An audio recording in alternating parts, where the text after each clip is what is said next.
에베소 4장 17절에서 24절입니다. 그러므로 나는 주님 안에서 간곡히 권고합니다. 이제부터 여러분은 이방 사람들이 허망한 생각으로 살아가는 것과 같이 살아가지 마십시오.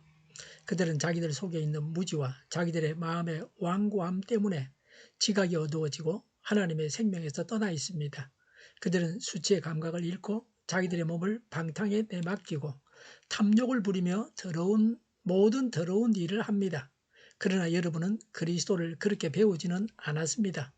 여러분이 예수 안에 있는 진리대로 그분에 관해서 듣고 또 그분 안에서 가르침을 받았으면 여러분은 지난 날의 생활 방식대로 허망한 욕정을 따라 살다가 썩어 없어질 그 옛사람을 벗어버리고 마음의 영을 새롭게 하여 하나님의 형상을 따라 참 의로움과 참 거룩함으로 지으심을 받은 새 사람을 입으십시오. 아멘. 불신자의 삶과 신자의 삶이 있습니다. 불신자의 삶은 예수 믿기 전의 삶입니다.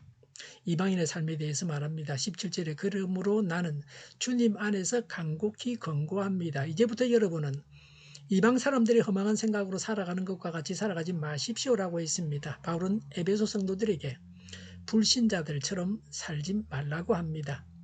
예수님은 믿는데 불신자처럼 살 수는 없습니다. 교회는 다니는데 불신자처럼 사는 자들을 허다하게 볼 수 있습니다. 우리 자신이 그렇게 살 때도 얼마든지 있습니다. 잘못된 것입니다. 예수 믿고 살 것인지 예수 안 믿고 불신자처럼 살 것인지를 선택해야 합니다. 이방인의 삶이 어떠합니까? 17절에 이방인들은 허망한 생각으로 살아간다고 했습니다. 허망한 생각은 아무 목적 없이에서 유래된 말입니다. 이교도의 불경건한 삶 전체의 특징이 무목적입니다. 이교도는 인간의 삶의 진정한 목적과 완성에 대한 개념조차 잃어버렸습니다. 그래서 무모하고 방황합니다. 하나님이 없으므로 궁극적으로 모든 것이 허무합니다. 18절에 그들은 자기들 속에 있는 무지와 자기들의 마음의 완고함 때문에 지각이 어두워지고 하나님의 생명에서 떠나 있습니다라고 했습니다. 무지는 종교적, 도덕적, 맹목적입니다. 마음의 완고함은 돌같이 되다에서 유래된 말입니다. 무감각해서 자신의 죄를 깨닫지 못합니다.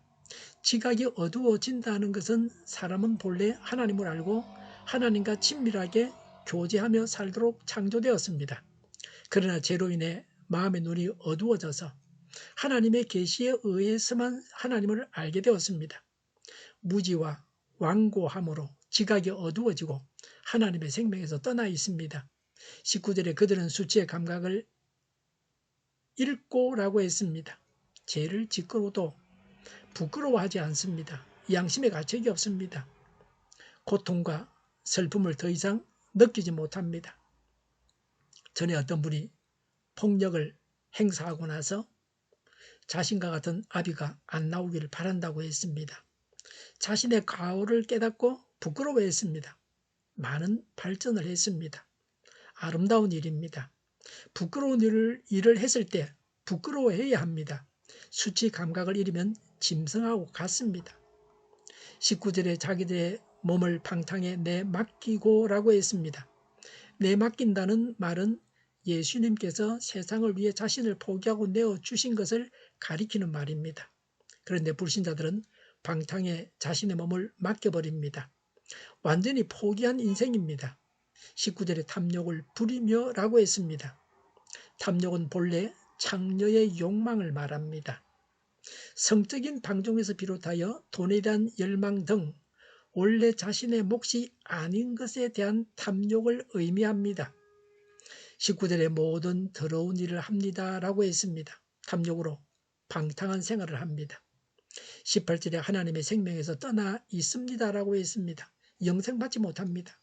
지옥에 가서 영원한 고통을 받아야 합니다.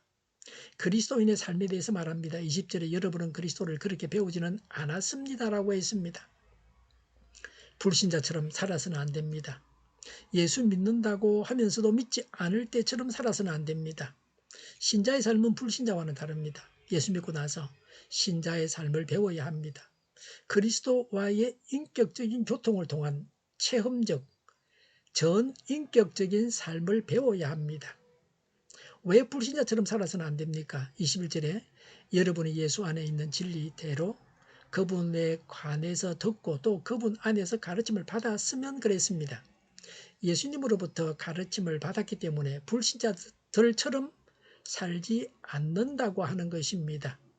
22절에 여러분은 지난날의 생활 방식대로 허망한 욕정을 따라 살다가 썩어 없어질 그 옛사람을 벗어버리고 그랬습니다.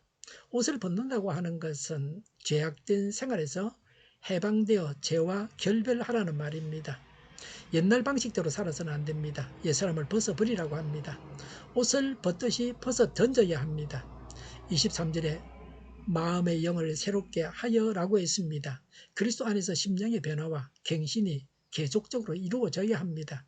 심령이 새로워지는 것은 성령이 그 안에 거하심으로 가능합니다. 성령님의 내주는 사고방식이나 생활이 변하게 합니다. 24절에 하나님의 형상을 따라 참 의로움과 참 거룩함으로 지으심을 받은 새 사람을 입으십시오라고 했습니다. 의로움은 모든 생활에서 올바른 태도를 말합니다. 거룩함은 하나님과의 관계에서 성결한 삶을 말합니다. 새 사람은 중생한 자를 말합니다. 예수 믿어서 예수님의 우리 속에 그 사람 속에 들어와서 예수님으로 해서 새로 태어난 자, 중생한 자입니다. 중생한 자는 성령님의 지배를 받고 삽니다. 예수님을 믿어서 새 사람이 되었습니다. 거듭났습니다. 참으로 의로운 사람, 참으로 거룩한 사람이 되었습니다. 우리는 불신자와는 다른 신자의 삶, 의로운 삶을 살아야 합니다. 불신자와 다른 의로운 삶을 살아가야 합니다. 기도하겠습니다. 불신자와 다른 의로운 삶을 살겠습니다. 성결한 삶을 살게 하옵소서. 정의가 강물처럼 흘러가게 하여 주시옵소서. 교회가 분열되지 않고 하나가 되게 하여 주시옵소서. 교회가 한 목소리를 내게 하옵소서. 전쟁이 그치고 평화가 오게 하여 주시옵소서. 성경을 대적하는 자가 없어지게 하여 주시옵소서. 주사파와 공산당과 이적 단체들과 적과 통일로 나아가게 하는 자들이 없게 하옵소서. 이 땅에 다시는 전쟁이 일어나지 않게 하옵소서. 적과 통일되지 않게 하옵소서. 자유민주 국가로 전쟁이 아닌 평화롭게 통일을 이루게 하옵소서. 하나님을 대적하는 법과 있어서는 안 될 법을 만들지 않게 하옵소서. 있어야 할 법을 폐기하지 않게 하옵소서. 재판이 지연되지 않게 하옵소서. 정의로운 판결이 내려지게 하옵소서. 정치적 판결을 하는 자들과 악한 판결을 하는 자들이 사라지게 하옵소서. 일하는 자들이 정당한 대우를 받게 하옵소서. 놀고 먹는 자들이 없게 하옵소서. 일을 만드는 자 아니고 일을 하는 자가 되게 하옵소서. 파업과 시비가 그치게 하옵소서. 눈먼 지도자, 악한 지도자, 자기 배만 불리는 지도자가 사라지게 하옵소서. 앞을 보고 선한 것을 분별해서 알고 앞길을 제시하고 섬기는 지도자만 있게 하여 주시옵소서. 하나님께서 주신 권세로 섬기는 자가 강해지게 하옵소서. 지도자들과 이 백성들에게 선한 것을 분별하는 지혜를 주옵소서. 나아갈 길을 알게 하시고 취할 것과 버릴 것을 알고 행하여 흥하게 하옵소서. 적절한 때에 고칠 것을 고치게 하옵소서. 업무 방해가 없게 하시고 업무에 충실하게 하옵소서. 쓰레기 더미를 뒤지지 말고 성경에서 보물을 찾게 하옵소서. 기도하는 기쁨, 응답받는 기쁨, 성도들이 모여서 교제하는 기쁨, 말씀이 주는 기쁨, 예배드리는 기쁨을 누리게 하옵소서. 우리 선교회가 만군을 집하게 하여 주시옵소서. 저희의 간절한 간구에 응답하여 주시옵소서. 예수 이름으로 명하노니 모든 병만은 물러가고 몸의 모든 부분으로 온전하게 될지어다. 신유의 기적을 베푸셔서 지금도 저희의 질병을 고쳐주시옵소서. 병중에 있는 모든 자들을 고치시고 온전케 하여 주시옵소서. 갇힌 자를 풀어서 자유하게 하여 주시옵소서. 저희와 교회와 나라 이 민족을 불쌍히 여겨 주시옵소서. 모든 악한 것들을 제거하여 주시옵소서. 하나님께서 이뻐하시는 교회와 나라가 되게 하시며 경제가 나아지고 경상수지와 무역수지가 흑자를 유지하게 하시며 출산율이 올라가고 출산의 기쁨을 누리게 하옵소서. 가공은 쥐들이 건강하게 하나 먹을거리가 되게 하시며 늘 맑은 공기를 마실 수 있게 하여 주시옵소서. 의료계 문제들이 해결되게 하여 주시옵소서. 청인들의 앞길이 열리고 합교의 영광을 누리게 하옵소서. 우리나라가 마약 청정국이 되게 하옵소서. 부산 엑스포를 유치하게 하시며 국가부채, 한전부채, 가계부채, 기업부채, 각종 부채를 다 갚게 하옵소서. 흑연과 자재 공급이 원활하게 하여 주시옵소서. 오늘도 하나님 안에서 차고 넘치는 삶, 복된 삶을 살게 하여 주시옵소서. 감사와 찬양을 주님께 돌려드리며 예수님의 이름으로 기도하옵나이다. 아멘.